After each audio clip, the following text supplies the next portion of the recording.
Hi, I'm Keegan, and this is A Bunch of Gamers. This is our 149th episode of Werewolf the Apocalypse 20th Anniversary Edition. Countdown to Judgement. I'm going to go around and have my players introduce themselves. I'm Tyler, and I play Kyle, also known as Guards the Low. He's a Philodox of the Children of Gaia. Hi, I'm Sam. I play Cora. She's an Aruna in the Get of Fenris. Hi, I'm Adam. I play Mark Guides the Fallen, and he's a Thurge of the Children of Gaia. Hi, I'm Sean. I play Zeb Speaks-in-Sweet-Whispers. He is a Theurge of the Silent Striders. Hello, my name's Thomas. I play Dimitri Howls-In-Memory, Lupus Galliard of the Bone Gnawers. Hi, my name is George. I am playing William Grows-Matrices. He is a Arun of the Glasswalkers. And finally, thank you to Josh Heath for providing some stories and voices for the Get of Fenris moot, and James Sambrano for several ideas that heavily inspired the points spoken by a Silver Fang later in this episode. Last time, the packs had finally found their way to the sept of the Tranquil Swamp, looking for Brian Firstwolf, as they sought an elder who could finally call the Concordant and begin the judgment process for themselves and the perfect child. After some time, the packs were visited by Roger, who had informed them that the Concordant had finally been called and that they were free to move about North America while the Garou prepared. The Concordant will start in April at the Sept of the Green, so that any disputes to the judgment after it is called would actively hurt the Karen, and those who would cause problems would be litany violators. Now, the packs continue their journey. And with that, what are you guys planning on doing? Are you going to go find some elders, or are your characters going to do some much-needed training to offload some of that XP? Training. I think we're all in agreement for the training, definitely. Lots of XP, I bet. Alright, so we'll find things out. We're going to do a round robin then. Dimitri, what are you spending your XP on? Alright, so I'm going to be getting the gift Odious Aroma. Okay, what level is that? That is a level 2 gift, I believe. Okay. Yeah. Perfect. And And I'm going to be bumping my survival from 1 to 3, and then my primal urge to 3. okay. And then I also want to get the right of the shopping cart, which is a level 2 right. So that will be a roll. Okay.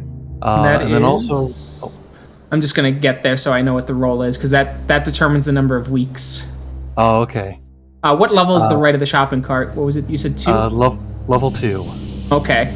So how that works then is your character will need to roll Intelligence Rituals, difficulty 10 minus your intelligence. And you need 2 successes to fully learn. Each roll is 2 weeks. All right. So 10 minus my intelligence. All right. So it's going to be difficulty 5. All right. Make that roll then. All right. Your character learned that, so they only took another 2 weeks. Okay. And then I also wanted to pick up the right of the Cardboard Fortress. Okay. That's a level 3, right? Same roll, but you need 3 successes. Okay. And each roll is the equivalent of 3 weeks. All right.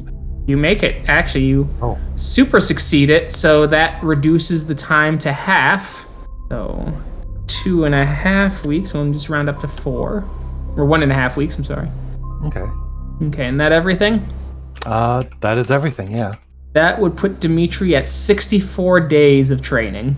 So, awesome. Okay. Let me just put that in to find out what possible date everyone's going to start at.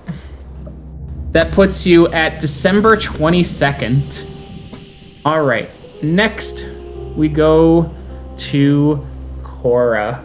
So I was wanting to raise my intelligence. Oh, fucking time. I know. See Cora but I run. have enough See to get Cora. to 3 dots. I was. Oh, you're going all the way to it. 3 dots? I was looking at it. I don't know. Maybe. Okay. Because I feel like she's been trying to use some intelligence, but failing miserably. I will say you But- could bring the first dot up with no training time, but to bring it up Okay. to 3, you would have to do the full training time, Okay, that's which fine. would be so let's, 21 days. Well, then let's keep it at 2 dots. Okay. And that's 4 experience. So that's 16, that's 12 left. And then I wanted to raise my primal urge by 1. We're already at 2, so that's going to be 4. And yeah, I think that's good. That leaves me with 8 XP to use at a later date. Just because there's a few gifts that I'm thinking about, but I don't know if I want to get or not. Okay, so So still deciding. 21 days of training for Cora. All right. And Mark? All right. Firstly, I would like to increase my science from 1 dot to 2. Okay, so that's 2 weeks, so that's 14 days. And then increase my gnosis from 7 to 8. Okay, so that would be... So it'd be 8 days. So it'd be 8 days. Okay. So we'll do that. And then finally, and this is sacking all the XP left over, learn the gift Web Walker. Okay. It is a level 3 Thurge gift. And William. So, William would like to learn 2 gifts. The first being combat healing, and the second being wind claws. Both are rank 3. Okay, that's That should be 16 8 days each. Yep, 16 days. Yep. I would like to level up one, or add 1 more dot of rage, 1 more dot of willpower, which is 3 and 6 respectively, and then 1 dot in athletics up to the 4th dot, which I believe you said 2 weeks for half Yes. time. Yeah, because your character had been using it a while. And that puts you at 40 days. Cool. And that uses up all of my experience. Excellent. Would it be possible to work with... We're not in our Cairn, are we? You can do that in the time, the many days that it takes to get back. Well, it was more since there's going to be plenty of extra time between the end of my time to the end of Dimitri's time, because I think Dimitri is the longest one. Yeah, it's 64 days. Yeah, I could work on obtaining talons, like doing work around the sept. So I think we okay. did this a while ago. Yep, so I will have you roll, let's see, just to kind of cover it. Mm-hmm. I think to cover all the work, we're going to have you roll, we'll have you do, because it's a more wild-based set, Charisma Primal Urge. And we use my base form, right? Yeah, Okay. you don't want to be in Krynos doing this. Alright, so you got a couple things around. You were able to earn 4 talents. Okay. You're going to say that you earned a bag of death dust, a worm scale, a moon sign, Okay. and a Gaia's breath. Hey. Right. With that, it is a cool December day. Light jacket weather. It's been overall fairly warm.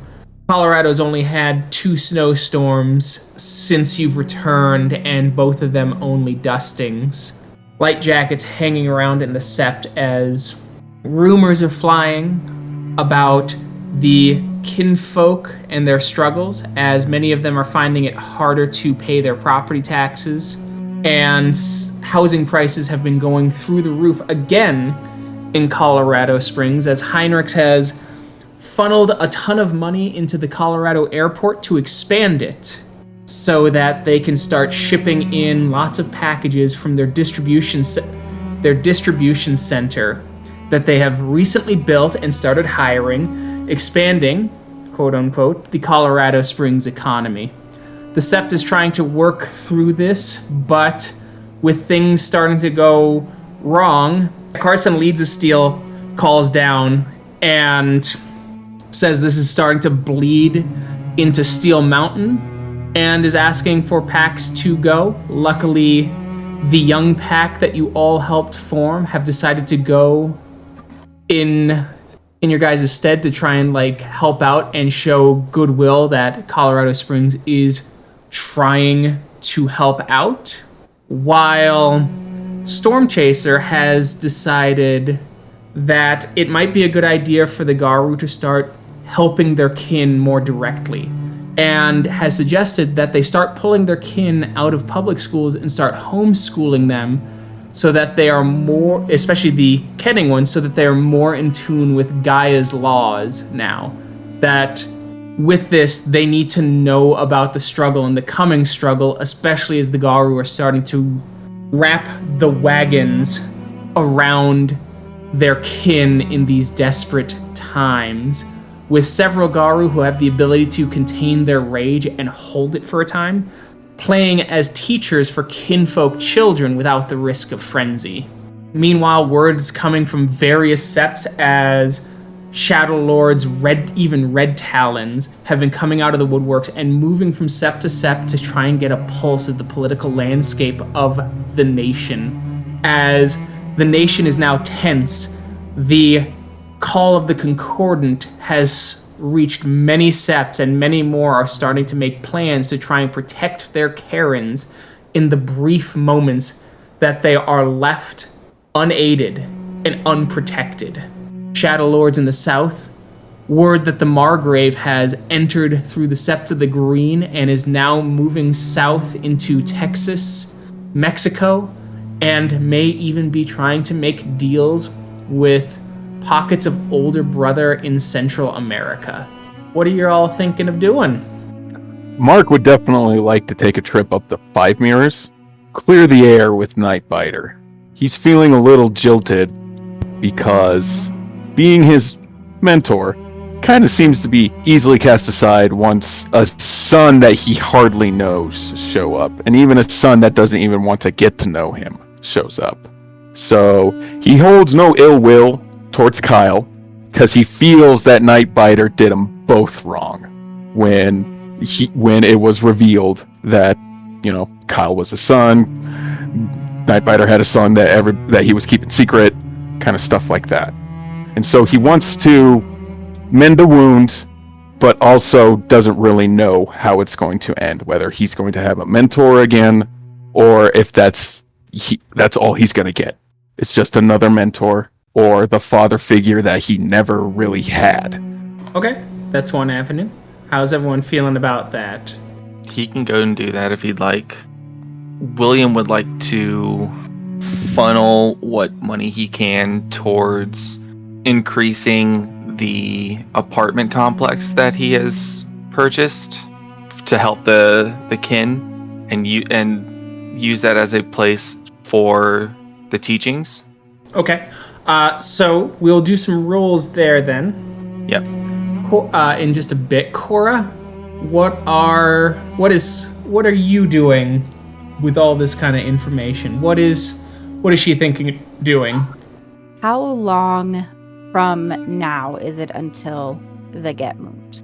We can have you go back a day, because the Get Moot is the 21st. So we'll do that with Cora, since she was done training before Dimitri. So she will have just come back when we start with everyone else. And we'll start with her once we get through everyone. And Dimitri. I want to help with homeschooling the kids. Maybe Dimitri runs a creative writing workshop and gives some storytelling techniques, maybe an English class or two. But I also want to go to Five Mirrors to check on that pack that we kicked out of that cairn that they found. Okay. So we'll do that first and then teaching. All right. But before that, it is the winter solstice. Cora. The Get Moot is, in fact, taking place near Nova Scotia this year. Find yourself in Cape Breton Highlands National Park as the howls of the Get are going and the games are played with all the other tribes here, as there is, of course, the famous barbed wire tug of war with a pit of fire, or at least smoldering ashes for the loser to get dragged down in. What is Cora doing at the Get Moot? Oh, of course she's gonna play games. Why wouldn't she play the games? Glabro Strength Athletics. Oh, okay. Sounds like a plan. All right, you succeed as you pull. Your team pulls. You drop the barbed wire as it's cut into your hands. Your pinky falls off, and you grab it and reattach it to have it regenerate back on. Mostly during the opening games time, she's gonna play. She's gonna drink. She's gonna act like normal. She's gonna have fun with her tribe and with the other tribes. Though once everybody is told to not come along and it's the Get time, she just wants to learn more about her tribe as a whole, because she doesn't get a lot of interaction with other Get of Fenris, and so she hasn't learned a whole lot. Most of her learning has been from the Children of Gaia or other tribes where they have very severe opinions on the Get of Fenris. All right, so the Get close down the rest of the moot as it's time for business. The Get move to a quiet part on the beach and sit, letting the waves lap close to them. It's cold, but definitely colder than Colorado, but still unusually and unseasonably warm. The Get open up with their talks of the fights they've had, the Garou that they've lost over the year, the showing of vulnerability that they only show to their fellows during this one sacred time every year. When talks get tense and the child is brought up, it seems that the Get are split relatively close to 50-50 on whether to destroy the child as a new potential enemy, or I should say 1/3, 1/3, 1/3. 1/3 of the Get want to destroy the child preemptively to prevent what is likely a powerful worm emissary. Many of them believe that the Desperate One myth spouted by the Children of Gaia is a prophecy of the destruction of the nation and of their own destroyer. Another third agree with them that the child will become a worm spawn, but that it is the Get's duty to rise up and face difficult opponents, and to crush the child in the crib is dishonorable and not worthy of the tribe.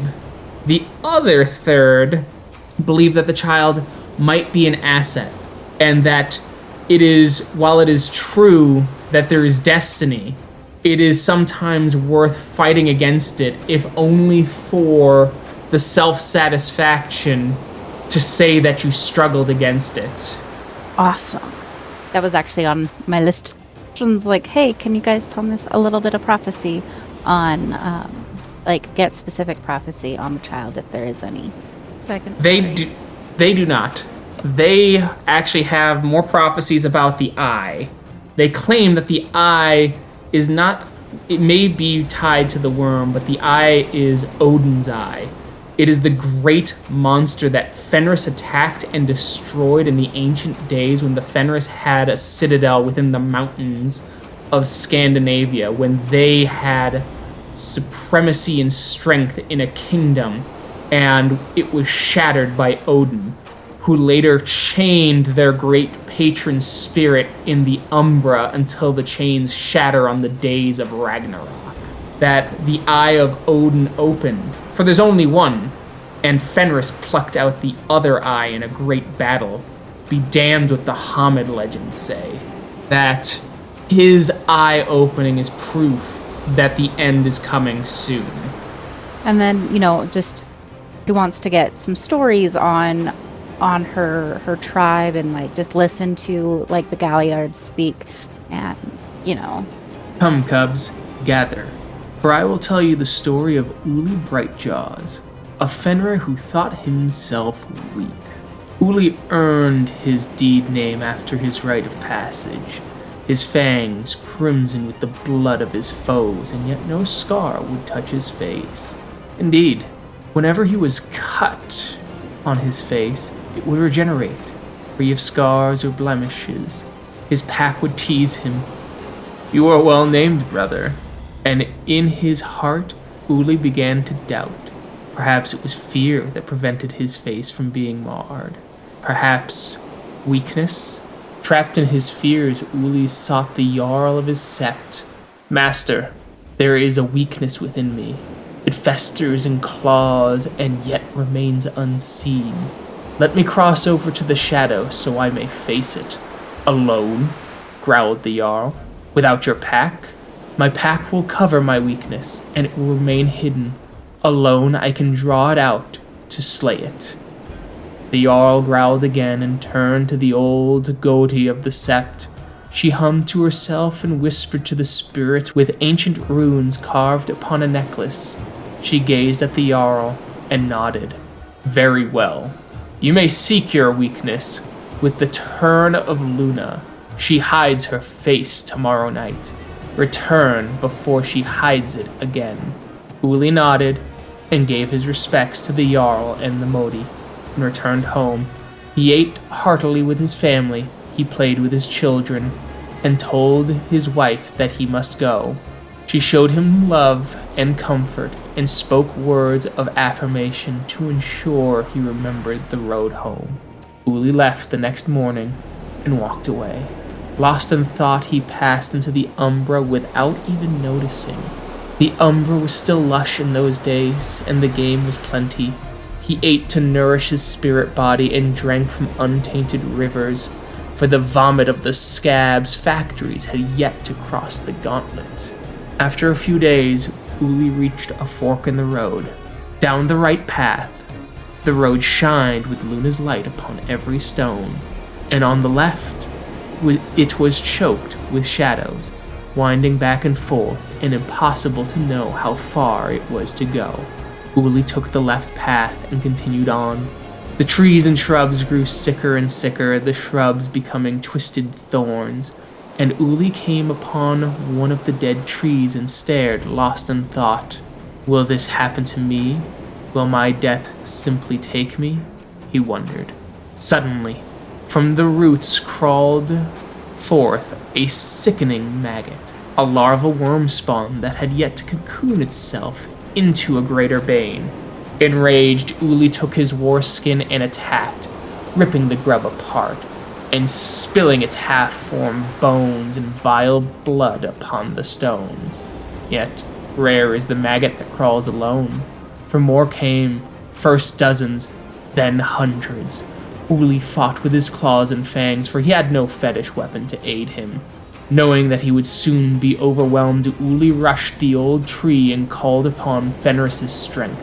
Lightning struck him, and he ripped the tree from the parched earth and smashed the maggots to bloody bits.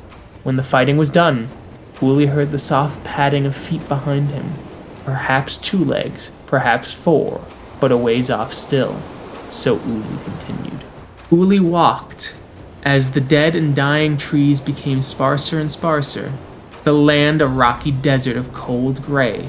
When he came across a great tree, its leaves lost, its branches great and strong, and yet hunched like an old man who had seen too many winters. Upon the branch were 2 ravens who greeted Uli, and Uli greeted them, for Hrafn was ever a friend to great Fenris. They asked where he was going, and what he was doing on such a road. Knowing the curiosity of Raven's children, he told them, "I seek my weakness, so I may slay it." If your weakness were so easily slain as that, Uli Brightjaws, surely you would have vanquished it by now. If you are willing to pay the price, we can give you the wisdom to kill your weakness. His fur rose and Uli growled. Why would you not just tell me? The children of Raffen are free with their knowledge. There are rites that must be observed. You must hang yourself from the tree and let us peck and pull at your flesh, and you will gain the power to find your weakness. False ravens. Odin had beasts he called ravens. I know you. Perhaps you know our sires, for we are but their children, but we are ravens still. We are the eaters of the dead, and we have come for you, Uli Brightjaws. The ravens then suddenly grew to the size of hippo wolves and flew at Uli in unison. They used their feathers, now sharp as swords, to slice at his flesh. Uli fought back, his war skin raging as blood ran down his face, chest, and arms. Lunging forward, Uli caught the two beasts and dashed their heads upon the tree and strung them up as a gruesome warning. Uli moved on and heard the soft footsteps growing nearer. The land grew barren. Only jagged rocks could be found, and the soft trickle of water that could be found tasted foul, and Uli drank as little as he could. Uli came upon two pillars and found two wolves, their black fur holding two amber eyes that glared and gleamed in this gloomy land. Still cautious from the false ravens, Uli approached. He greeted the wolves, who replied in unison, "Only those who seek their own destruction walk this path, Uli Brightjaws. Do you seek your own end? I seek my weakness, so I may kill it. This path only leads to destruction. There is a third path, one that you have missed. Walk with us, and we will show you, so you may find the way." "Are you not meant to guard this place?" Uli asked, seeing only for a moment the gray blood of ancient Fenrir upon their coats. "For I know who you are." "Traitors! You smashed our siblings and scattered their bones and blood to water the earth. You hung our siblings from their own tree. We will take vengeance upon you, Uli Brightjaws." And the two wolves took their Krynos forms, and Uli did likewise. The two wolves fought as one and tore into Uli. He could not fight them both, and his strength was beginning to wane. He would soon die if he did not think quickly. So Uli rushed for a pillar and waited behind it. The two wolves followed from the left and from the right, and that was their undoing. For the one on the left reached Uli first, and Uli throated it quickly before its sibling could arrive. Enraged, it leaped at Uli, who battled bravely, and finally clasped his hands upon the creature's jaws and ripped its skull from its neck. And Uli Brightjaw set the skull of each wolf upon the pillar it had guarded, and he limped down the path, his wounds still weeping. And although it would not show itself, the thing that padded after him sounded closer than ever before. Brightjaw's wounds had not even healed when he reached the end of the path, and he saw it.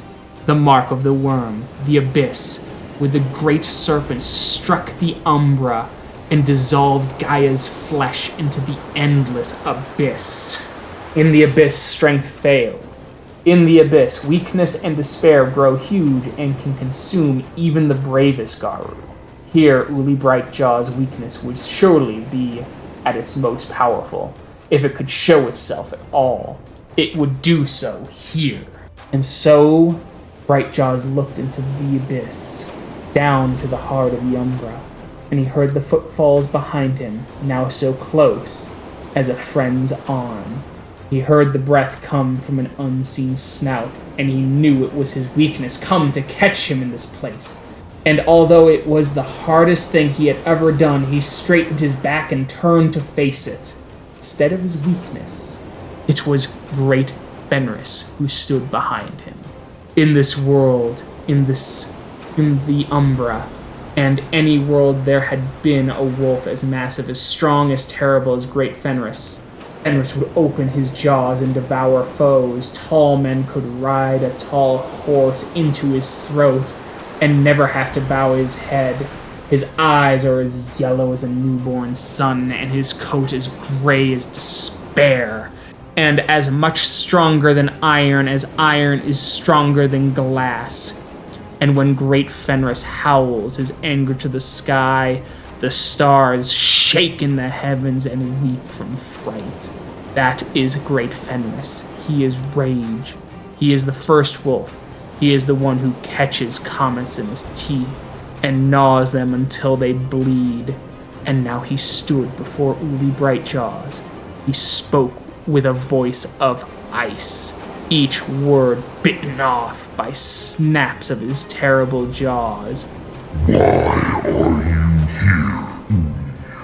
Great Fenris, I am here because I fear my weakness.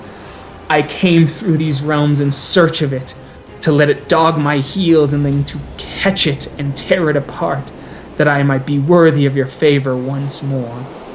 Fenris stood unmoving, but thunder rolled in his throat. You know that I can see through false strength. I do, Great Fenris.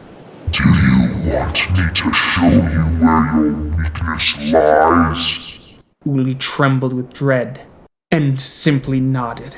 I do, Great Fenris.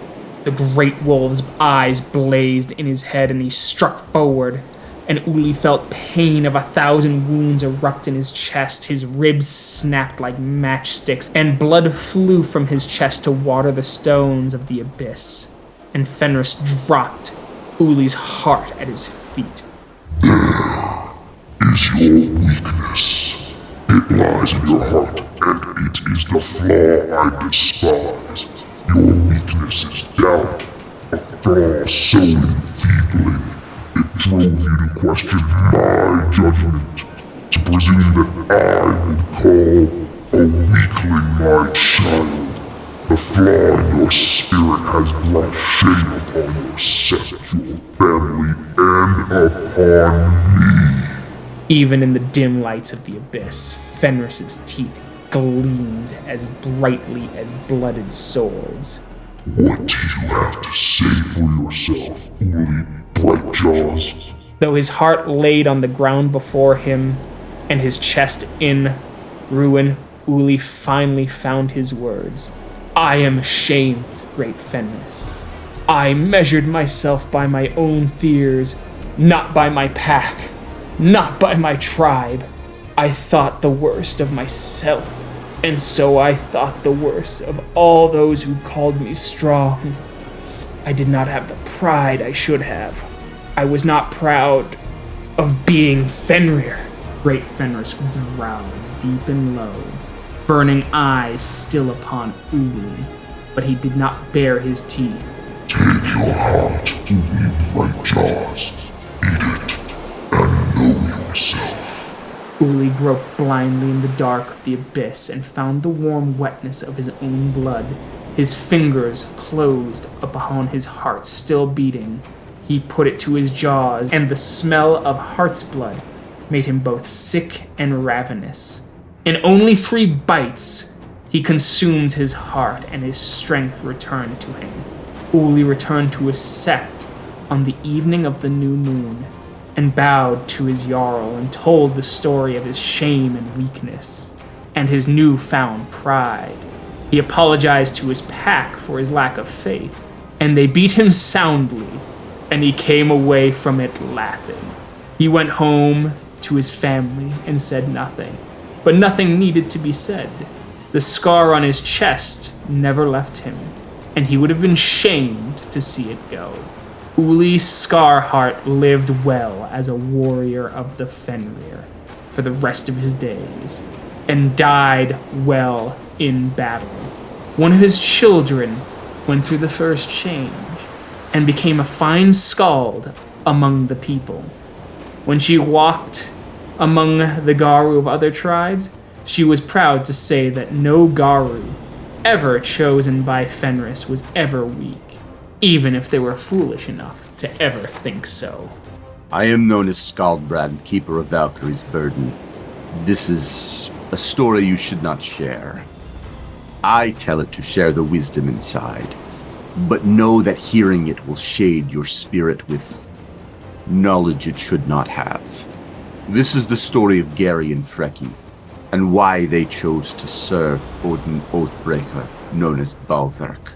This is also a story of betrayal, and of attempts at restitution. In the ages before runes were known to humanity, we were there. Jord, our mother the earth, had been fashioned from the pieces of Ymir, and the gods watched over the world from the halls of Asgard. This is before the walls between worlds were built by the giants. Our people had two heroes, Gary, an Arun with the love of the body, the land, and the people. He had many children and was known as a ring giver for his generous spirit. His brother was Freki. In those days it was not uncommon for siblings to both change, and so they knew how to shift between the wolf and the man form. Freki was a Philodox, wise in the ways of words and wise in the ways of the law. He was known as Law Speaker and was fair to all. One day, a great man in a wide hat, long coat, and carrying a spear appeared on the edge of their farmstead. The one-eyed elderly man requested hospitality, and as it was nearing the start of winter, the two brothers were bound to honor his request. They were good hosts. They fed their guests, they clothed him, they hired a skald to entertain him. The guest was pleased, but he had dark plans in mind for the brothers. This man declared himself to be Bolvek, whom we know now was Odin the Allfather himself, but cast in his worst way, his close to darkest form. Bolverk asked the brothers if they would do a task for him. In exchange, he claimed he would bring them to Asgard itself. He claimed to know the king of that fair place, and well, he did. He said he would speak on their behalf and grant them each one boon in exchange for a simple, easy task. The brothers sensed something great was being offered, and of course they accepted. Bolverk asked them to go 3 valleys over, 2 rivers past, and down a great set of stairs set into fjord, and there they would find his friend Hrafnsark. They were to guard him from beasts.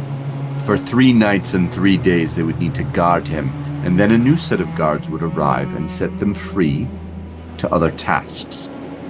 The brothers were pleased. Such a task was easily within their powers.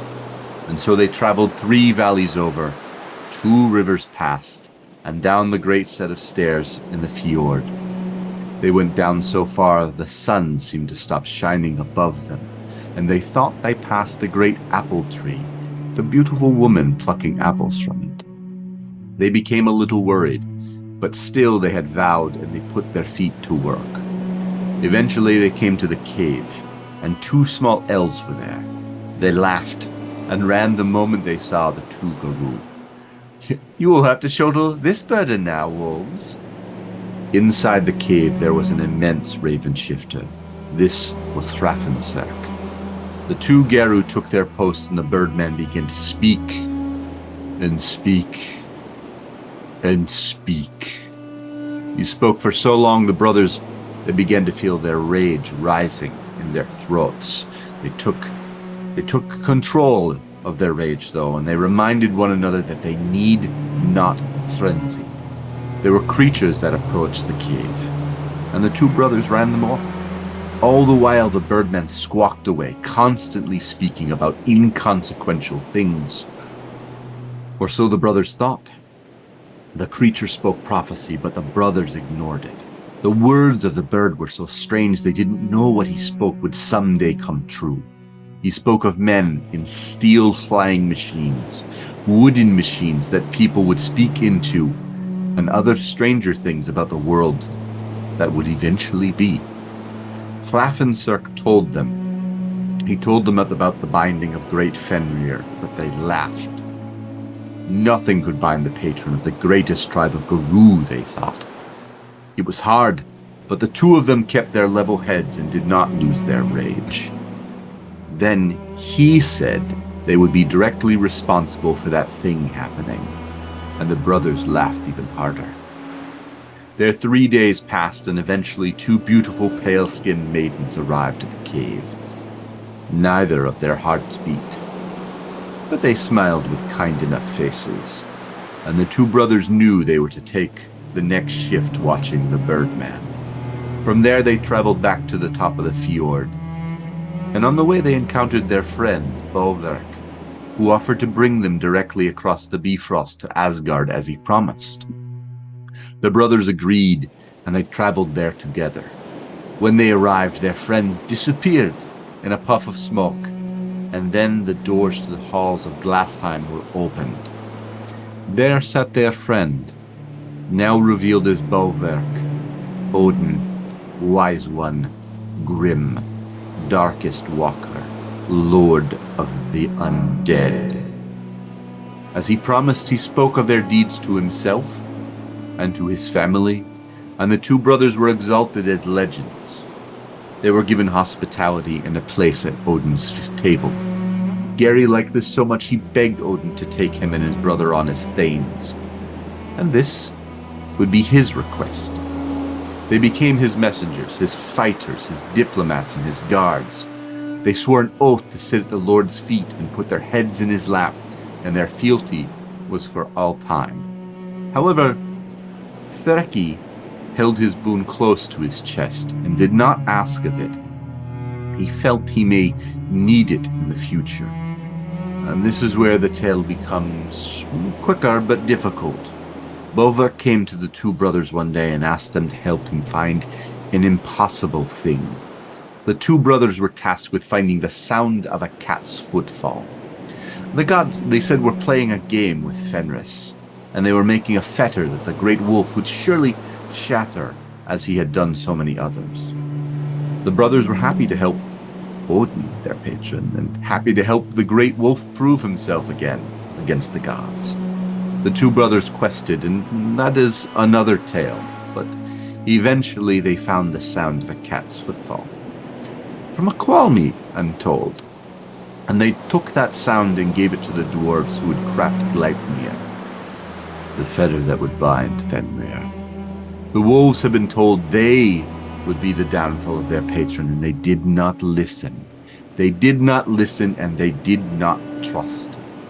Still, Freki had his boon, and he in secret went to Odin, spoke in his ear with his request. Please, Allfather, I know our patron has grown ravenous and is eating the very world, but we need him. We need his strength if we are to defeat our enemies when Ragnarok comes. Great Lord, my boon. Please create a small tear in Gleipnir. It will not free our patron now, but it will give him the chance to free himself in the future. And Odin frowned, but he did as requested. A boon is something that should never be forsaken, and while Bolverk is an evil doer, he is still a being of honor. The moral of this story is simple, pups. Be patient with the obnoxious. It will pay off. Always listen carefully to prophecy, and use your gifts wisely, as they may save you from your own follies. The Galliards sing lots of songs, the songs of sorrow, the songs of responsibility, the songs of when the Get of Fenris rose up and crushed the swords of Heimdall within their own ranks and rended them limb from limb, the songs of the great winters of the north, of when the Jotun walked and fought and were locked away. There is talk of fighting, bleeding, and dying. And many of the Get are now telling the Kliath that they must steal their body and their spirit, that they cannot crack and they cannot break, because in the end, even if none tell their story, it is important to die true to oneself, to die true to one's cause. That glory is above all others. And it is to glory that Fenris has chosen his children, and it's a glory that you will be called to. Cora also wants to... She doesn't really know what she wants to do, but past the fact that she would like to do something special for Snow and her memory. Okay. She had a lot of love for her. So, like I said, past wanting to do something, brain didn't work. Just like, I don't know, I could build a snowman shaped like her. But, you know, that's...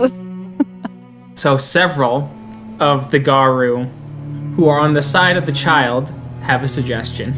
Perfect. They will end up going to one of the snowfields as they all ceremoniously pull out a silver blade and slice their hands and bleed upon it. And That bleed sounds upon the perfect. field. Cora will join that. A Galliard speaks. May she live forever in the earth. May her image be burned here upon the mother. For all of us will follow, and we can only hope that we follow as bravely. All right. Awesome. Now, William, the pulse of the Sept is most of the Sept either is not talking about the child or they're pretty firmly in favor of the child here at the Sept, given especially the members of Older Brother, given their close connections to Malcolm and his desire to fight to reclaim this Karen for them. Several children of Gaia are also in favor simply because they believe in the Desperate One prophecy. Okay.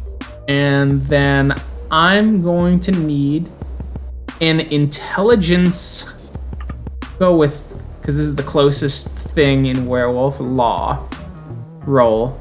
Difficulty 8. Okay. So you are able to find some buildings that are within your price range, barely. The cost of housing in Colorado Springs has gotten to be obscene. Even your 3 resources and the refunneling of your resources into this project are ceasing to be enough to buy a lot of property here. You're able to buy some in the sticks in the northeast, closer to Peyton. It wouldn't be ideal, but it would give you an extra set of buildings so that you don't have all your kin in one basket, so to speak. And because there's more farmland there, it could allow for additional community food growth if William so desires. But within the city, and especially near the plot downtown, it is just not within William's means. Okay. I'll go ahead and pull the trigger on purchasing the plot. I'll Okay. also get with the kin that I believe it's the kin, right? That's doing the community farm. Yeah. I'll get with them and let them know that there's more space that they can use here. So yeah, So now you we can have do 2 that. sites of distribution. They thank you. They're going to try and work with the kin there, though several of them are getting ready for a protest in 3 days. I'll join them on that one. What's the protest about? It's about the government not stepping in and helping the people of Colorado. It's become huge. There's been massive land buys. The airport has expanded. It's put huge strains on people, and it's becoming where people are demanding city council to do something to trying to either redistrict or stop the airport expansion, because there's still additional plans to expand to help the Heinrichs warehouse and their distribution networks. Okay.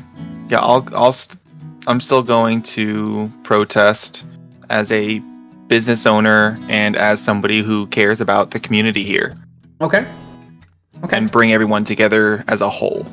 All right. So got that going. So your character is going to start working on that. The finance thing, it's going to take a couple of weeks it'll take probably close to a month to close out on the home, especially because you're using it for something that's not necessarily residential, so there's a couple extra steps there for you. So that property will be ready by January 31st. Okay. End of the month, Note January. that. And I would let the kin know. I believe, I have 3 dots in kinfolk. I basically just let them know that the space is open for them. Come when they can, and if necessary, I'll get transportation if they need it to get there. Sure. Okay. Things have also been getting difficult. Around November, all of you noticed something. When you step sideways, it is 1, harder to step sideways everywhere.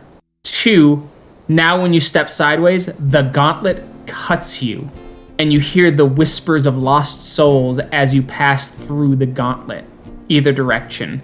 This has been a global phenomenon, and it had been spreading from India, and it has finally reached the States and encompassed the entire world.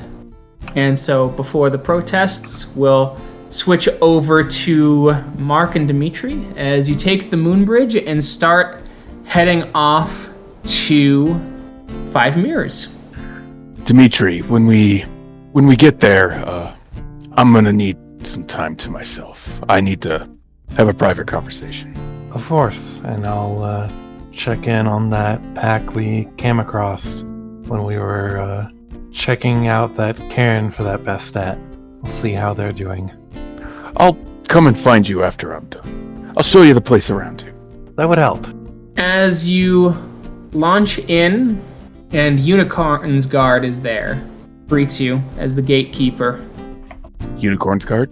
Welcome back, Mark, as he comes in, gives a hug. It's good for you to be home. Even in these times, yes. It's great to be home. This is Dimitri, my friend, Howls-In-Memory. It's nice to meet you. It is nice to meet you. May Rat guide your way and prevent your ship from drowning. And may a rat guide your way. Nods and smiles. Thank you for the greeting, but must make this a passing greeting. We both have business here. Mine more of a personal matter. Is Nightbiter in the cairn? He is. He's hardly left, actually. Good. And Howls-In-Memory is here to check in on a pack that has come into residence here. Oh, yes, we've met them. They're actually in the town. They should be back later today. Perfect. Would you be able to give Howls-In-Memory a little directional tour, just where he can go? Yeah, we can show Dimitri around. Mark, I understand that you Nightbiter is one that you care for deeply, but I'm going to suggest that perhaps you temper your expectations. Well, hope for the best, expect the worst then, I guess. You may want to expect the worst. He hasn't really been the same for over a month. Changes in behavior or just... Pirano. I'm sorry. Oh, well, I must go see him then. With the Concordant called, I really don't know how long I have. I understand. Thank you, Unicorn's Guard, and let's both pray and hope this is not my last visit here. I'm sure it won't be. As you start going to the spot where Nightbiter is, as you see the Garou sitting there gazing at the waves. Mark will approach in Hamid form and quietly, not trying to hide my presence, but just kind of casually walk up to him. Okay. As you start casually walking up, you get this chill. It's fairly cold on the lake. As the wind blows in, and you kind of shiver. Your jacket from Sacred Stone was not sufficient, given the warmer winters of Colorado currently. But you notice that Nightbiter's not even wearing a jacket.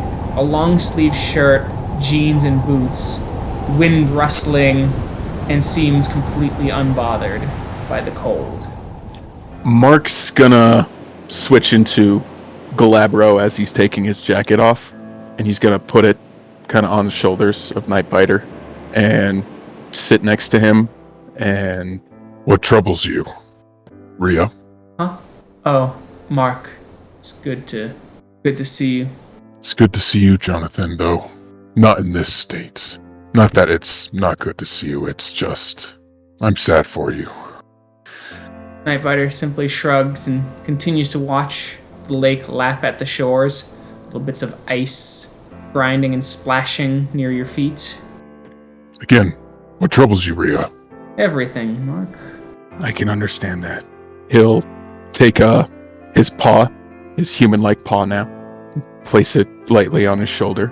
He doesn't seem to react. He's just staring, almost zombified, his eyes partially glazed over.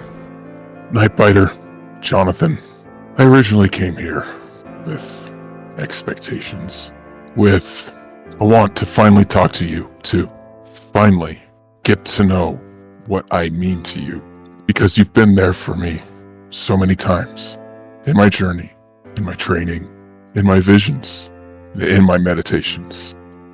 You've been a father to me, Jonathan, and I came here for answers, but I believe I have my answer now. I need to be here for you. Why? Because what you've done for me, you can still do for the nation. What you've done for me, you can still do for Kyle, your son. As he looks at you, there is no flames of rage. No nothing. As he looks you deep in the eye, his eyes not glazed, but with an almost terrifying clarity. Nothing I do will help. Look at the lake, Mark.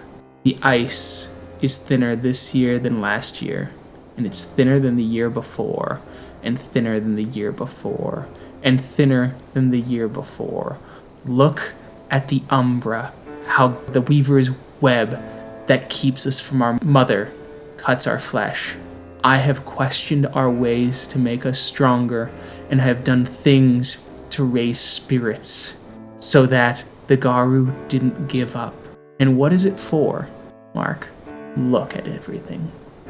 It continues to tumble down. We have pulled out everything, done everything to try and keep this nation together, and it still wants to tear itself apart. It still stands alone. It still is not sufficient. We have been fighting the worms since before the dawn of time. The Silver Fangs have heroes that travel back before the dawn of human civilization, and none of them mean a fucking thing. Every stop you pull, every struggle you make, is just someone drowning, and the surface is too far to catch a breath. It is over. Gaia is going to die. The Garou have and will fail her. We have failed her since the dawn. We failed her at the noonday sun. We failed her as the sun sets. Then let me remind you. Let me show you that without you, much couldn't have been done. Without your training, without your knowledge, without your experience. It is with that, through me, I was able to do great things with my pack and allies. We traversed the rivers of Erebus, Jonathan, and survived. It is your training that many Garou survived the raid at Cripple Creek, and we were victorious. A fresh pack has come to the Sept to get more training, to gain a new home, to learn from you, Jonathan. Here, let's practice something. Let me show you something that I remember. Come. As he stands up briefly, he shakes his head, kind of shakes some of the snow off of him, and he looks at you. Once again, no rage, no nothing, no glaze. He says, "My training got you through all that, but do you think it'll matter? The world grows warmer. The screams continue. Did it stop the red star from burning? Then let it matter to us, Jonathan. Let it matter to you. Let it matter to me in this moment. And he'll start doing like a riverbank exercise, I guess. Follow me. Do what I do. He follows, kind of just in a haze. Do you remember that prank you played when I first came back from one of my first missions? The chicken. The chickens, Jonathan. That couldn't have happened if you didn't have your spark. That couldn't have happened if you weren't burdening yourself with over-speculation. That's where you're wrong, Mark. It isn't over-speculation. Those chicken came from a factory farm. How do I know? Because most chicken come from a factory farm. The cheap ones you get for a trick, for a prank. I thought that was a necessary evil to make sure I rose everyone's spirits to fight. But it still played in to this ever-present churning of the worm, churning things, turning animals into things, turning nature into something to be owned. Let me hear you, Mark. What if that prank didn't happen and everyone stayed on edge? Would they find their own way out of it? I think they would. Maybe the worm would destroy us a day or two earlier, but we've pulled out all the stops. We've done everything we can. We've forged all the claves that matter. We've done everything. We've rushed into a black spiral hive and closed it. And in that time, 5 more Karens have fallen. We see the churn of poison in our rivers. We see great beasts of metal and paper and money digging their proboscis into the rivers to drain them and sell it back to people who've been browbeaten to the point where they think it's normal. And then we ship off all of our shit into Gaia's oceans to create floating islands of trash. And still they dig, and still everything collapses. The spirits are dying. Great Superior is dying. The spirit strains as his body boils in the summer, and the shoreline recedes to reveal the corpses of man's hubris at the bottom. And so what? Cast yourself out of the fight and cast the burden on your son, who continues it? Why does he have to take on the burden? It's over. It's not over, Jonathan. You, look up. What is that? You see it past the Umbra, don't you? What is it? Of course I see it, Jonathan. Of course I see it, but prophecies be damned, I see a sign to keep going on. Then that's your truth, Mark. You're young. You come from a tribe of lickspittles and bootlickers who even my son has joined them, in that they have stabbed multiple tribes in the back in the name of peace. They have done everything they can to absolve others of atrocities they didn't commit or were complicit in. And I know that because it was my tribe that did those atrocities. The War of Rage happened under my tribe, the Silver Fangs. The crashing and destruction of the Pharaoh and the Second War of Rage was because our tribes came here. Our tribe watched Rome march and tried to use it. Our tribe watched the White Howlers fall and the spiral rise. The Silver Fangs have pulled out all the stops, and still they made the world worse. And they have tried to pull out all the stops again. They have refound a king who has found a sacred artifact thought lost to time, and still Gaia's boils. The seas boil. Her creatures scream out in pain, and Griffin's brood becomes larger and larger as more animals die out, because nothing we do matters. And I would rather sit in contemplation of that and stop myself from just dragging myself out of my hay bed, out of my real bed, and looking a bunch of children in the eyes and telling them that no, they matter, that they can rise up and they can stop this, when really I am just sticking them on the fire to watch corpses prance away thinking that there's something special. I'm fucking over it, Mark. Mark will kind of stop the exercise and fists down to his side, and then shakingly grasping one, tears rolling down his cheeks. And so that's it. You're just fucking over it. Fine.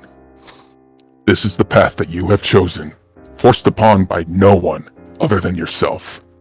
And so be it. But know this. Your burden is now spread out. I carry it. Your son Kyle carries it. My pack mates, my allies, the rest of the nation is less now because of this. We have lost a great Garou today. Silver Fang, Ragabosh. I knew him well. He trained me, cared for me, loved me, gave me something to fight for. Takes a deep breath. He nods and looks at you and goes, "Bye, Mark. Hopefully this death gives you a little more rage to kill one more Fomori in an infinite sea of them." He kind of just sits, looks up, and just continues to contemplate, lost in thought, lost in spirit. Knowing it falls upon deaf ears, he says, I will teach our galliard of Nightbiter's lament. and he shall sing the story, and walk away. And while all that's happening, Unicorn's Guard's like, yeah, Dimitri, and this is the sleeping quarters. This is where all the Garou live. Mark used to have a collection of rocks under there. He loved those rocks. What kind of rock? Just various rocks. He thought that he could talk to them before he learned the gifts. It was kind of adorable. Oh, yeah. As you see some of the Garou that you had spoken to up in Canada, you look over and you do see Sunsinger, always prepared, killing blow against the tide, and Broken Horn coming across on a boat and hopping onto the land as they look at you and they go, "Hey, how's it going?" Hey, it's going all right. I just wanted to check in on you guys. I wanted to keep my word and, see how you were all doing. Oh, you helped them, Dimitri? I thought they'd mentioned a different name, and all of them go, Dimitri? Okay, it's a long story. Broken Horn chimes in. Aren't you those Garou that the rest of the nation is going to judge in a couple months? Yes, yeah, and for our own safety, we had to hide under fake names for a while. Oh, holy shit, says Always Prepared. You guys, we had legendary Garou who stole a child, talking to us like we were just some regular Garou? I'm legally advised by my Philodox to say we didn't steal the child.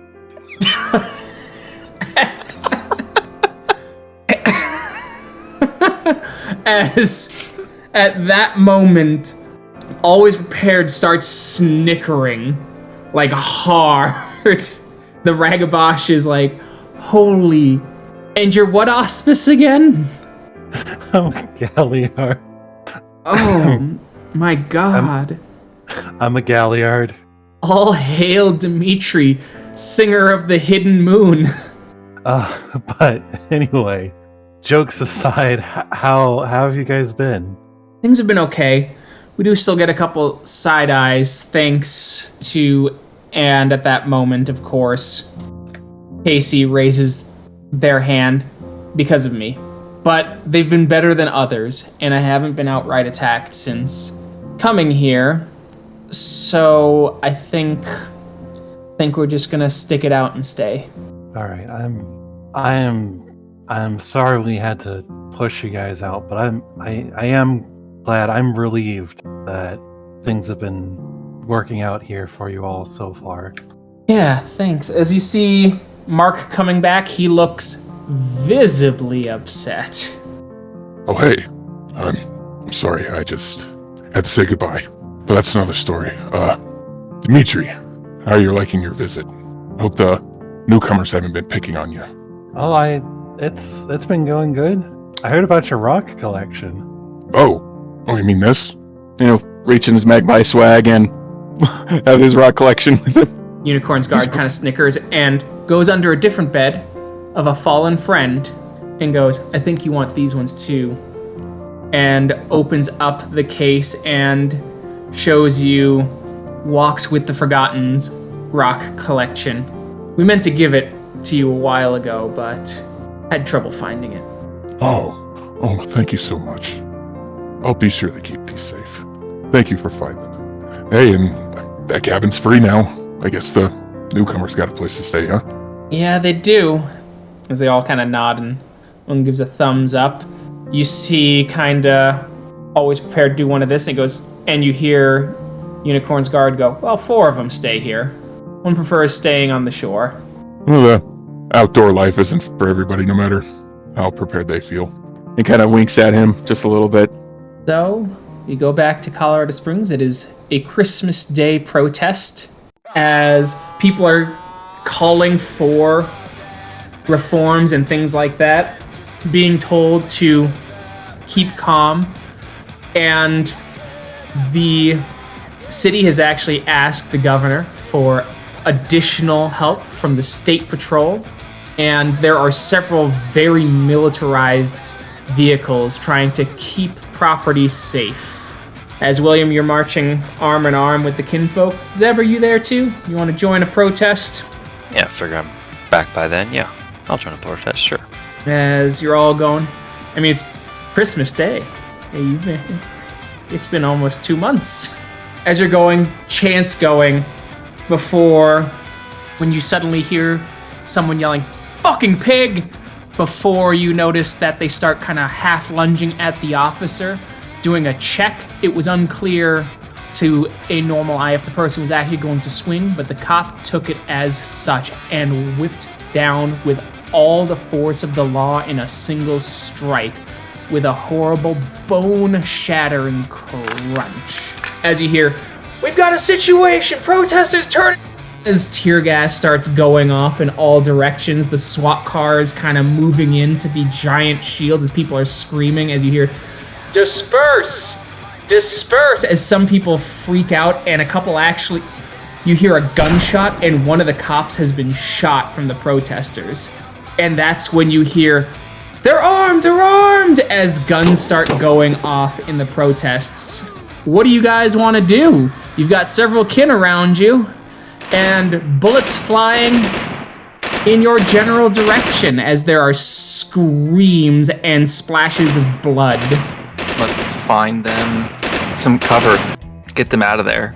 I will specifically put myself in between them and the cops as we get them elsewhere. All right.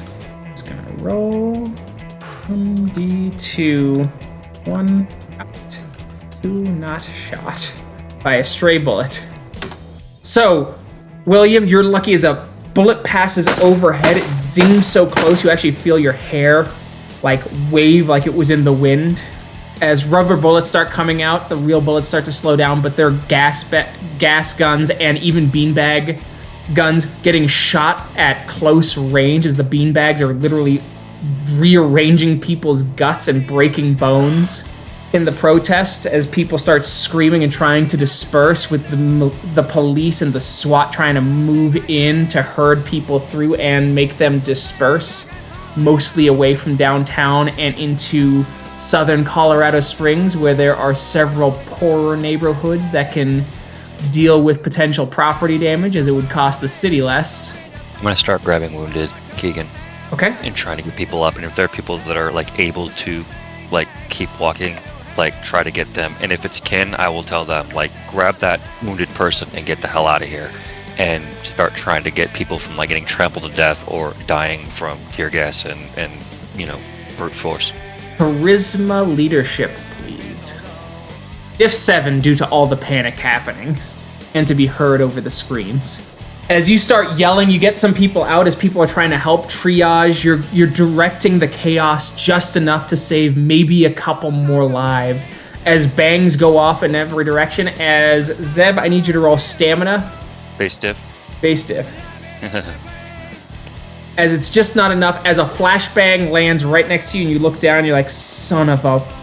And there's nothing but blindness and this screaming in the back of your mind. William, what do you do as you see Zeb completely disoriented? I'm going to go ahead and grab him either like around the front and drag him back and just give him a couple taps to know that it's not somebody else grabbing him. Okay. I'll have you roll charisma athletics because you're guiding him with your body. Okay. We'll do diff 7 for the pat to make him know it's not the police. As you move him, as Zeb, you find yourself behind a dumpster. You have just enough sound back in your ear to hear William talking as you're watching the jackbooted thugs moving through the town. As you see someone get pissed and a Molotov goes off on a cop as he starts screaming around his fellows as they try and grab a blanket for him, and the whole city just erupts into chaos. William, keep looking for people. Please. You get these guys out of here then. All right. You good? Good enough. And then I'll hit the streets and start guiding the protesters back away from the cops to quote-unquote disperse as like fall back for now. Okay. Let's have you do, because it's a city level thing, we'll do perception streetwise, diff 6. Can I use a willpower on this one? Yes. Okay. It takes a bit. It's hard. Like, you are not getting everyone, but you did get a small contingent to, like, kind of fall back. As midnight rolls around, you hear kind of like bells ringing through the town. There's screams and gunshots in the distance. But you were able to persevere just enough, and you're able to get your kinfolk out of there and safely home.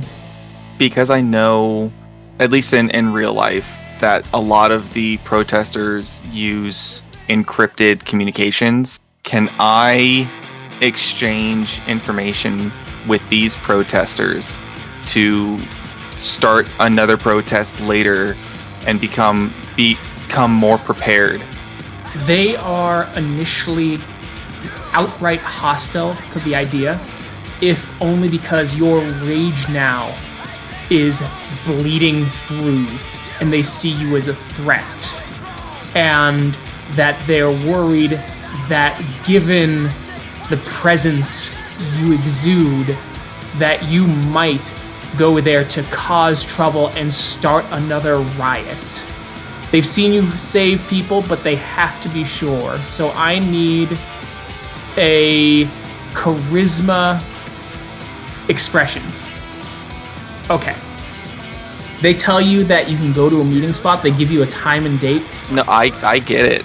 So I will take that information and run with it. So you guys, the next meeting is going to be December 29th. But for now, it is December 26th.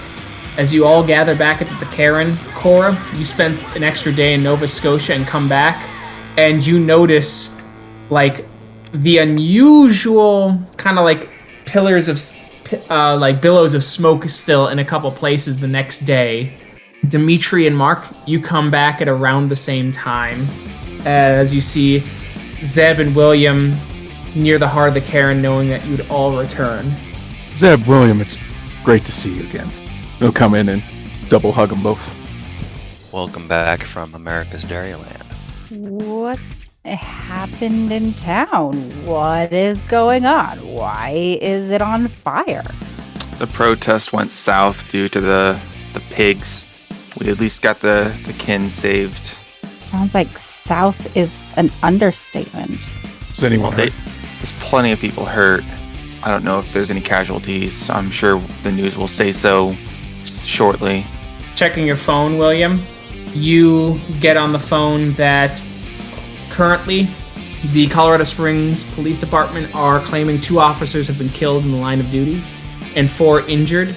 And currently 2 protesters have been killed and currently 20 are injured, but those numbers are expected to rise, though the news has been pretty harsh on the protesters, claiming that the protesters started altercations with the police. Keegan, can I remember if there's any street cameras that might have been able to find out what happened? Oh, yeah, the news is all over that. They're showing things of, like, some protesters getting in police's face. One throws a punch at the police, and that happened in a couple places, and that is what sparked basically the inferno. Before a protester, seeing a woman getting beaten, pulled a gun and shot the cop who was assaulting this woman to take her in. I'll relay the information about the injuries and the mortality. There's been 2 deaths from the protesters and 20 reported injuries. Anyone we know? Not from what I could tell. I don't think they put their names in the media. Well, I don't mean from there. I mean from anything you might have heard outside of that story. Not that I know, but I do have a meeting with some people in a couple days. You did a good job out there. It's what happens, you know. You protest against authority, and authority makes you look like an asshole, and everyone feels inconvenienced because you questioned it and tried to stand up for people that were getting trounced on. Yeah, just glad that none of ours was hurt. I would prefer if no one have gotten hurt, but don't think of them as them and us. Think about it as all of us, and how hard those guys and you work to take care of the people of the community, right? Like, Yeah. you all do a lot because you know what happens when people are suffering, and you know that authority tightens its grasp, right? Mm-hmm. And it even just gets worse. So I would prefer that none of those people standing up to authority like that got hurt, and the people that had it didn't abuse it like an asshole. But here we are. As you see Steven kind of stumbling in, he's missing an eye. It's still kind of bleeding as he's like, hey guys. Steven, were you at the protest? Oh yeah. God, Hey Cora. I must have missed you. You look marvelous. Thanks. It'll grow back though. It's working. You see as you do see like little nerves starting to form in the back of the socket to like slowly recreate the eye. Careful, Steven, you might end up looking like this guy. Oh, I don't want to steal his look. He's gorgeous the way he is. You're a beautiful and loving man, Steven. I know. Hey, so how you guys doing? How's the work for the Concordant? I know you guys have been hanging out for a while. You've learned anything at 5 mirrors? Get a pulse, Mark? Well, I could have gotten a pulse, but I was there for more personal reasons. But with what I can tell, the Sept itself is concerned more with an individual close to us that is going through Hirano. That is Jonathan Nightbiter. Sorry, man. It's okay. It's okay. We'll still get through this. We'll still find support somehow. How have your all endeavors been? I'm curious too. A lot more shit falling under my purview. I heard that it's bad up in the Green too. I visited there for a little bonar powwow as Agatha sent out a distress call. Might have to move. Why? New York's been going crazy on the housing prices, much like we have, but worse. Their homeless population's kind of exploded, and so the Nars are at their wits' end trying to keep them safe and protected. And a couple other tribes have seen that as an opportunity to try and work their way into more leadership positions at the Green and kind of subvert the open-air hospitality of the Bone Nars. Oh, damn, Steven. Let us know before you go so we can have a proper Bonar going away party. For sure. Like I said, not sure yet. Thinking about it. Yeah. Well, when you decide. All right, well, I'm gonna go lie down and close my eye for a bit. Hopefully get the other one. Looks pretty gross. Might be able to fix some of it. I thought a Get would find me more attractive, Cora. I'm gorgeous, and more gorgeous with one eye and a battle scar, I thought. A battle scar, yes, but with it growing back, see all those little gingly bits. It's practical. Sure. I don't know, Steven. With me and Zeb around, Cora hasn't given us any compliments. It's straining the friendship. Yeah, and Cora, we can't have 2 one-eyed bone Nars at this Karen. They'd start treating our tribe like a monolith. A very wise friend once said that no tribe is a monolith. They are a very wise Garou. Should introduce me sometime. You already know Oh, well. You guys take it easy. Hand on Cora, hand on Kyle as he's leaving to go take a nap. Yeah. Be good. Well, you have to. You can't find any trouble without that eye. I still got 2 ears, Kyle. And you know what they say, the absence of one sense heightens the other, you know? Exactly. I could just smell trouble, Kyle. Mark gets it. And so, what's the plan? I know William's going to stick around to try and meet some of the protesters to try and expand the protest. But what are y'all doing? I know you got about 4 months until April and the Concordant happens. So, how do you want to address that after all your training times? Mark wants to notify Kyle of what's happening with, or Jonathan Nightbiter. Alright, go do that, since Kyle, or Tyler specifically, wasn't here. Right. Before you head off, Kyle, I needed to tell you something. I feel it's very important for you to know. Yeah, what's up? Dimitri and I went to Five Mirrors, and I had my own personal matters with Jonathan Nightbiter, and certainly I felt he had answers he needed to give to me, but unfortunately, Jonathan Nightbiter is in Hirano, and I figured, as his son, you should know. And I tried talking to him. I tried maybe showing him a way out of it, but he is deep, deep into it, brother. Okay. Thank you for telling me. What is there anything else? Like, I mean, I know there's not always a reason, but He fell because of everything that's happened in such so little time. The signs, the prophecies, the eye, the child. Everything seems, in his eyes, has brought a perspective on pointlessness. It's all for naught. And I tried telling him that you and I are still carrying the fight, even though I'm not his son. I'm still a product of his knowledge, his experience, that we were still carrying on his fight, but he's lost all fire, Kyle. He, in his words, is fucking over it. So I left him to be fucking over it, I guess, a feeling that no one forced upon him other than himself. I mean, you're more his son than I am, truly. If you couldn't... This isn't a call to action of any sort. This is just, as selfish as it sounds, what I felt you needed to know. No, thank you. He quietly contemplates at the shores of Great Superior.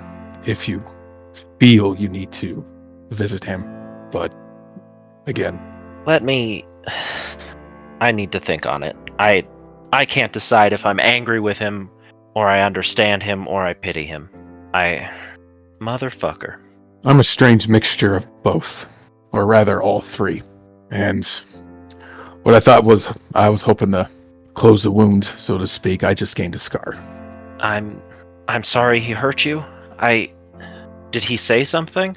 Rather more a lot of what he taught me, what I trained under, what I held to heart, to Litany, to Gaia's Way, to the children of Gaia, to our nation, what got us through Erebus, what got us through the great tribulation and lies of Sacred Stone. And he casts it so easily aside, as just like me.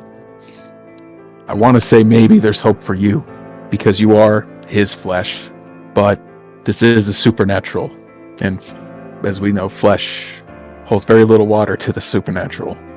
I don't know. I'll think about it. Just don't take what you just said to heart, right? Don't take what he said in the throes of Hirano into your heart. I'll take to heart he's lamenting, but I'll also take to heart that we could get him out of it. But I'm going to accept it's not going to be me. Then I suppose I'll just hope that you're right, and something I can say can shake him loose.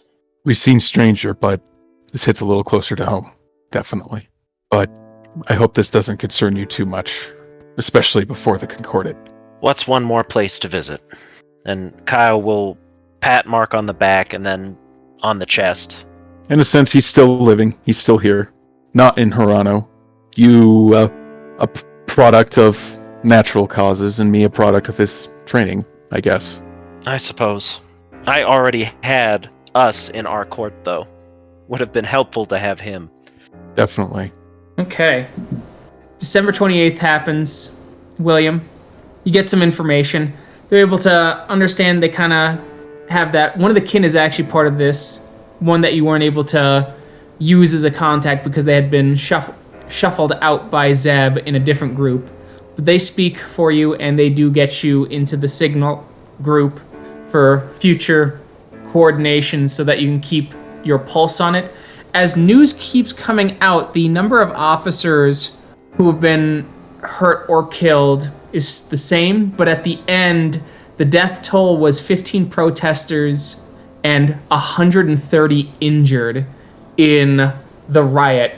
It is being deemed by the Red Network and several others as the Christmas massacre, quote unquote, and that the media has been talking about violent anarchists and such like that, to where the governor has approved in an emergency session of the legislators as well as the city council higher budgets for the police, and new police funding has happened. And yesterday the story had hit national news, and lots of states, especially red states, are using this as an excuse to preemptively pack their own police budgets, with the Red Network spearheading the effort to spin this in a pro-police way, despite the number of corpses left on the civilian side.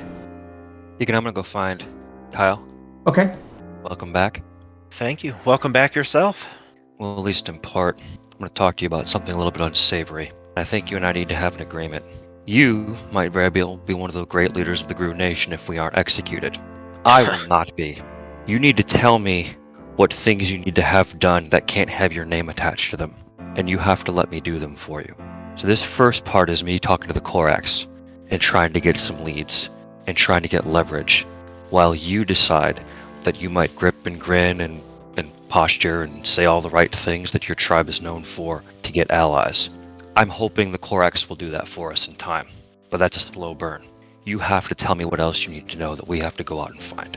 And it's going to be me, and I might not put the boys up to it because they don't deserve that. Kyle will just spend a moment looking a little shocked and uncomfortable and shift a bit. I hear you. I guess if we're going to meet our opponents on a level playing field, then I suppose this is part of what's necessary. I suppose the easiest thing to do would be to meet Garou, who would use these kinds of tactics with these kinds of tactics. I'm willing to wager there's someone on the other side that's doing these things right now to get the moot moved from the Sept to the Green, for example. Think about it. I'm not putting you on the spot for it, man, but you need to know that you have the option on the table. No, I understand. And I think the perfect example would be Shadow Dagger. That's someone we could use leverage against, particularly because he's the type to use leverage against us. What about your good friend here in Colorado Springs? Let me go consult with the Korax and see what I can find. If I recall correctly, you had a power that granted us some leads and some courses when we were diving into Cripple Creek and fighting the Black Spiral Dancers. That might be useful if we need to find out who's pulling strings. I suppose so. I've never used it on a non-Bane, a non-Spiral, but I think it works just the same. People have other people do things for them, Kyle. I guess that goes without saying. But let me go and see what the Korax can give us. Let me find out what any leads we have, because otherwise we're just going to walk in front of elders and look like fools when we're like, please, please, please don't kill us and murder this innocent child. And we need to go in with more than that in our pocket. I don't disagree, but I do think that is still the right play for a lot of the tribes. And I think if we went in with that with the Furies or older brother or younger brother, we would burn those bridges instead of building anything. Correction. I would burn my bridge, and you wouldn't know anything about it. You need to learn the politics of denial, my friend. No, I hear it, and I think against many of the Shadow Lords, against even the Children of Gaia, something like that could work. But and hear me. We're not going to walk into a moot and openly accuse someone of serving the worm. But if we know they have an ulterior motive, if we know there's something they're working, if we're going to make a deal with somebody else to get help, we're just going to need to know what that leverage is. But we can look. I wanted to have the option on the table. I wanted to have the discussion with you. We'll have it with the rest. I'm fine with that. But I wanted to talk it over with you first before I brought it up in front of the PAX in the open too. They're all adults. They'll make their own choice. Yeah, no, I'm with you on this. I'll be sure to keep your name out of my mouth. And we'll see how that all plays out next time. Thank you to everyone who listened. We'll see you in that next episode. Bye. Bye. Bye. See you then. Bye.